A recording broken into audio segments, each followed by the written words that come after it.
What do you do after completing one of the most successful video game trilogies of all time? You turn back the clock for an earlier look at the Halo universe. Ensemble Studios' Halo Wars is the prequel to Combat Evolved, where the first battles with the Covenant take place. The epic real-time strategy game features new units and vehicles, cooperative gameplay, and Xbox Live online multiplayer. All right, everybody, Dave Pottinger, lead designer for Ensemble Studios, is here to expand our assault. Thanks for dropping by, sir. And bringing us Halo Wars. Everyone is so excited about this. But I want to get into the storyline for Halo Wars, and I want to know where does it fall and where does it come up in the Halo universe? So the cool thing that we got to do is actually the best part of all superhero stories is how they got to be superheroes. So we get to wind the clock back. It's a prequel. Baby Master Chief. Well, not quite that. No, okay. we do get to give you something good there. We're 20 years before the events of Halo 1, and the cool thing is we get to give you multiple Spartans. It's back when the Spartans were a true force and a bigger army, and Master Chief, he's cool and all that. He's doing some stuff in the other part of the galaxy. Managing just one unit on the field and trying to charge a base would be a little interesting too. I think you need more than one for an RTS. Yes, exactly. Why go the RTS route exactly? I mean, everybody knows Halo as the first-person shooter, even though it originally was supposed to be this RTS. Why take it there? I think from a studio passion, Ensemble Studios, we've done RTS games forever, and we wanted to bring that gameplay to the console. Halo was a perfect match for that endeavor. We love Halo. We're super huge fans, and bringing that and marrying that with our gameplay has just been excellent. Real-time strategies have had a hard time translating over to consoles. So how does the control scheme work in Halo Wars? Yeah, what are we seeing here, Dave? Because it looks, I'm seeing some very synchronized warthog driving here. So one of our senior designers, Justin Rouse, is driving the warthogs around. The controls were completely rethought for the 360 and the gameplay too. Selection, given that we've got large armies and whatnot, selection is huge. So we spend a lot of time streamlining that. You select with A, you command to do your primary attack with X, and we have these really cool special abilities like running over guys with a warthog or hucking grenades at people. You do those with Y. Justin will probably train a Spartan here pretty soon. And Spartans have the best special ability in the game. They can jack enemy vehicles. So we'll show that off here in a little bit as we train that. You can see the base is there, which is the center of operations on the planet for the UNSC. Now, so like that group select there, real quickly, there was no click and drag or press and drag of the button. So how do you go between single unit, multiple unit, entire screen It's real simple. You move the crosshair over a single unit, you press A, you get that one. You press down on A and you get a paintbrush, and anything that unit touches, or that paintbrush touches, will be selected. Okay. Then we have a couple of really handy buttons. The left bumper and right bumper do all army and local army on the screen. Do you believe this will finally silence all the naysayers who say you can't have an RTS game with a console controller? I think so. And to do that, it's not a port. Right. We built it from the ground up for the 360. It's customized for that. We've streamlined the gameplay and boiled it down really to the essentials of RTS. Now, one of the essentials of any real-time strategy game, of course, resource management. What do you do in Halo? Yeah, what resources? Well, so it's an ensemble game. We've done all the Age of Empires games, so the balance between guns and butter, economy and military is always an important thing. We always choose butter, by the way. Well, who doesn't like butter? Delicious. And bacon. Yes. Turkey bacon's the best.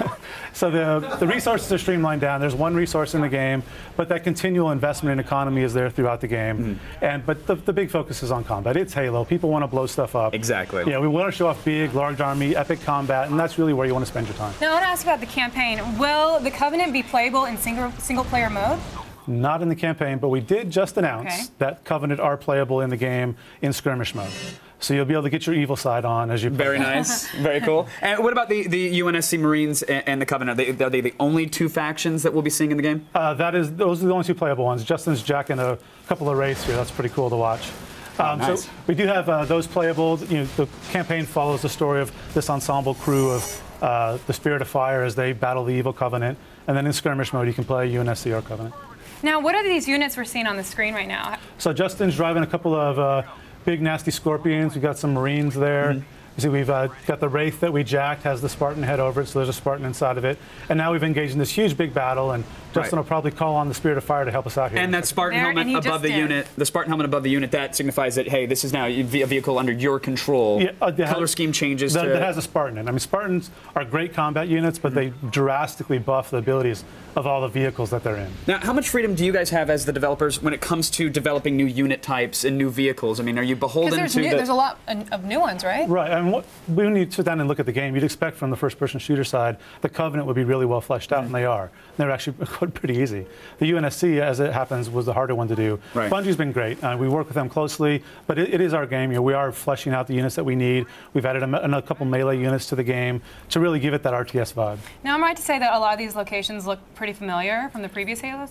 Yeah, certainly. Halo is a pretty vibrant FPS, right? Yeah. And we wanted to capture that. It's actually one of the things that Ensemble Studios games are known for too. So, Bruce Shelley has a saying: "The sun always shines in Age of Empires and in Halo Wars too." Very nice. Well, what about the characters? I mean, so it looks like similar locations. And do you have all the returning characters? Did you add any more? Well, remember, we're a prequel, so we don't have too many of the existing characters people know. Right. But do we have the man cannons at least? I mean, I know that was sort of a Halo 3 kind of thing, but am I going to be shooting any of my units across the screen? Not with an actual man cannon, but they can get shot across the screen. 20 years ago, they didn't have that. I'm sorry. I just thought, maybe there's a beta prototype man cannon lying around the base or something. All right. So, it's Halo, and I think the story that Graham Devine, who's our lead writer, wrote, is going to make every Halo fan really, really happy. You know what? That's such a great line. It's Halo. Like, people love it no matter what. Right. Relax. It's still Halo. It's going to be great. You mentioned skirmish mode, playable Covenant. We've talked about single player. What about some co-op? Yeah, so the campaign is playable in co-op, which is pretty cool. That's incredible. It's been designed with that in mind. And then obviously skirmish play, you can team up with a buddy locally or over live. Now, how is the co-op going to work? Are we sharing resources as a single team, or is it two different entities both playing together? It depends. You can play actually true co-op where you do share things, but you can play just on the same team as well. And have different economies and whatnot. That's great. Now, when can fans start sleeping outside their local Best Buys and GameStop? Yes. Well, they can do that tomorrow, but it'll be a long wait. Probably spring next year. Nice. Spring of next year. Very exciting. Very cool. It's a fantastic game. Thank you guys for showing it off. Yes, well, thanks, thank you. It's an honor to have it here playable, and I can't wait to get my hands on it and see how the controls work. We can't wait to hear it too. All right, thanks again Thanks for so coming much. on. Thank you. Really appreciate Very it. exciting. Thank you.